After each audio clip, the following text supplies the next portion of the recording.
Gre za spopad dveh zasedb iz spodnjega dela prvenstvene lestvice, a domači nogometaši zaenkrat na predzadnjem mestu z zgolj 13 točkami.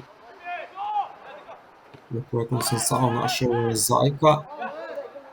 Zajko prepušča Konsensao strelja, obramba Majerja.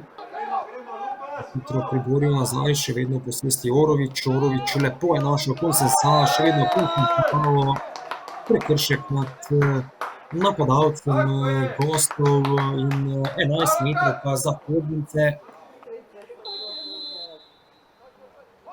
Zajko in Majer, Zajko strelja, Zajko izvede 11 metrovk in ob 19 minuti naprej vodstvo gostov z 0:1. Zajko tokrat proti bližnji vratnici, kjer je bil najvišji proti Orović, 0:2 v 25 minuti. Še vedno pri žogi Zajko, na levo stran, kjer je Orović, tam še enkrat več do Zajka. Zajko strelja, 0:3, 0:3 v 39 minuti.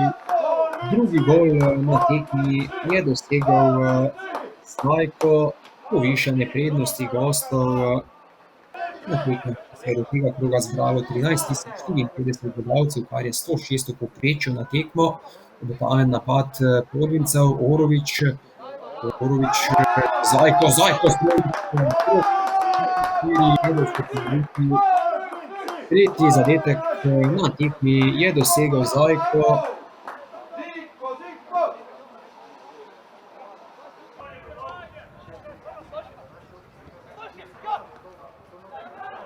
Modrić lepo v prostor proti Oroviću, še vedno Orović, proti 5 v 73 minuti. Novo povišanje, tokrat pa strelec Jernej Orović. Mislim, da smo v tekmo odlično štartali, vse smo prenesli na igrišče, to, kar smo se v slačilnici zmenili. Hitro dvakrat zadeli, nato pa v drugem polcajtu samomirno pripeljali tekmo do konca. Tako visoke zmage v bistvu nikoli ne pričakuješ, si pa je vedno pol zelo vesel po tekmi. Mislim, da smo dobro delali in tekmo po tekmo dalje. Mislim, da smo vedno bližje obstanku v ligi, to pa je tudi naš glavni cilj. Ja, žal, sicer cilj je bil obstanek, ekipa sicer veliko je, tudi trener je odšel, veliko igralcev odšlo, ampak še vseeno je bil cilj obstanek v ligi, ampak žal trenutno rezultatsko se nam ne izide, imamo zelo mlado ekipo, tako da vseeno mi bomo do zadnje tekme probali še vseeno iskati ta obstanek, vendar bo zelo težko, no.